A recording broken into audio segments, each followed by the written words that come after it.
dahil ang Espiritu ang siyang mag-uudyok sa amin para gawin ang lahat ng inatang mo sa amin.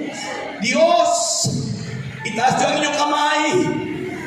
At ngayon, sa oras na ito, in the name of Jesus Christ of Nazareth, winawasak natin ang lahat ng plano, ng diablo, in the name of Jesus Christ of Nazareth, by the power of the Holy Spirit, we rebuke you, Satan, the devil spirit, right now, get out, go to the feet of our Lord Jesus Christ, in Jesus' name, hula na bahira na lahat na, rabasika na rabahanda, roba bahira na lahat na, ramahira na lahat na rasi, higa na rababa, ramasiya, ramasiya, ramasiya, ramasiya, in Jesus' name, in Jesus' name, in Jesus' name.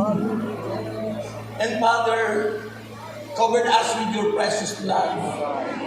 And also the venue, Panginoon, the Quirino Stand, the Veneta Park, balutin mo po ng banal mong dugo. At ang thousand and billion and trillions of angels, Lord, ang magbantay doon sa lugar na yun. Hanggang sa dumating ang August 17 and 18. Kaya po kami nagtitiwala sa iyong katapatan at sa iyong kabanalan. And we bring you back all the glory, honor, praises, and thanks. In Jesus Christ's name. And everybody say, Amen and Amen.